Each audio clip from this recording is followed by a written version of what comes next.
Can everybody read that? This is the shirt we did for the DNC, which amused my family greatly because they were very dedicated Republicans. And then there's our Sawtooth Pocket, which is our signature design, and that is the longest running shirt in America, Western or otherwise. We also make hats, ties. This has silk. This is a silk tie, limited edition, and it's based on artwork by a fine artist by the name of Howard Post. We work with lots of artists and collaborate on designs like this. And then there's another bad image. And this is cute. When my grandfather turned 100, the city renamed our section of Wazee Street Jack A. Weil Boulevard. And his joke was, I only hope we get our mail. And then every year when he had his birthday, they'd have to come change the sign. You know, that one said 106, but they started doing it at 100. And that was kind of a wonderful thing for our family in the street, still signed as you see it. And that is basically everything I had to say. Oh, I didn't tell the Wazee story, which I probably should, because you're wondering, why is there a dog at this event? So, the week before Thanksgiving, and forgive me if you already know this, but the week before Thanksgiving, I overhear a transaction in our store where a guy's credit card is declined, and he starts to get upset, call his bank, and use his phone and say, hey, they've given me an authorization code.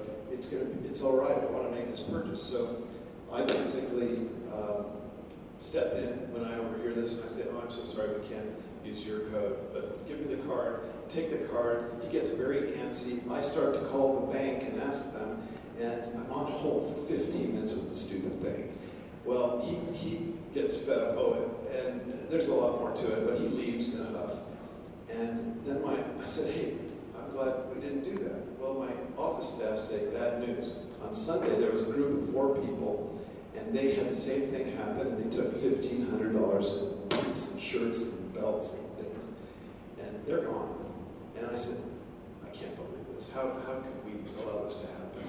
Well, the next day, I'm really upset by this. It's not so much the amount, you just feel victimized. The next day, one of my friends who works for us, Gretchen Bunn, and I are walking Wazee down around the neighborhood like I do every day. And she said, let's take him into the Oxford and get him a biscuit, because they have these special biscuits there. And he'd go in every day, but I can't. I just felt too embarrassed to do it. And I didn't want to do it. She insisted we do it. We walk in, we're standing there, and they're happy to do it. We're at the front desk, and a guy walks in who looks suspiciously like the guy we declined on the credit card, but it's not the same guy. And I said to the lady behind the desk, is he part of a group of people? She said, yeah. Did their credit card get declined? Yeah. Did he hand you a cell phone with an authorization code? Yes. I said, you got to call Ed Blair, the manager, and be done immediately. This is fraud. So, to make a long story short, Wazee helped us apprehend and stop a nationwide credit card fraud ring. So that's why he's here today.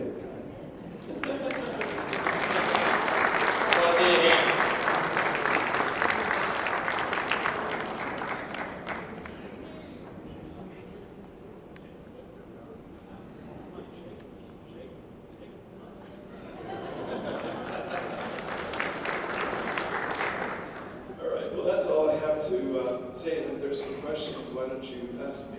I've got one question I want to start with, and then we'll move around. When you made your last presentation I was at, Steve, you talked a little bit about the relationship you had with Papa Jack and your father, and kind of taking over the business and some of the trials and tribulations of that. Not exactly Jack Collins or Jim Collins' management theory, but affecting it. I'm just interested if you can comment on that briefly. Well, you know, there's a reason why 30% of businesses make it to the second generation and 6% to the third generation. So we're an exception. And it's partly because we're very stubborn. But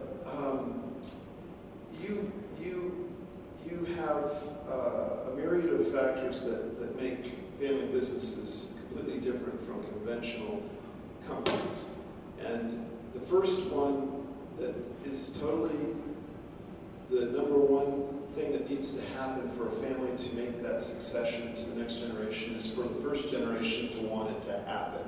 And that's not an easy thing because they have to address their mortality and they have to admit that there's other competent people in the business. And in my family's case, those who know us well will attest that it wasn't always a bowl of cherries.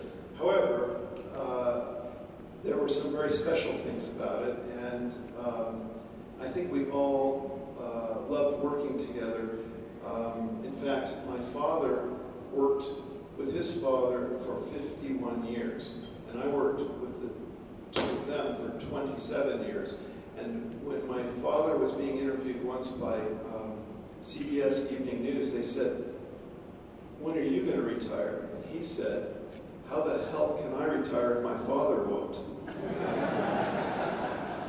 But the interesting thing here is that my grandfather started the business. He was the only Weil in the business. Then my father joined him. There were two. Then I joined, and there were three. And now we're in some respects down to one. But my wife Wendy works in our store, and Wazzy comes with me every day. And people ask me, "Are you lonely without them?" And these are people that if you knew them, you'd understand their presence is very much there, and they made a very enduring contribution to both our business, to fashion, and to the city, and I just feel very fortunate. Sandy? You didn't tell the Scoville Snap Toast Toasty story, and I think that would be interesting. Well, my grandfather, see, who has read or is reading the Steve Jobs autobiography? I'm reading it right now, and I see a number of you are as well. And, in a funny way, my grandfather fits the same kind of entrepreneurial thing as Steve Jobs.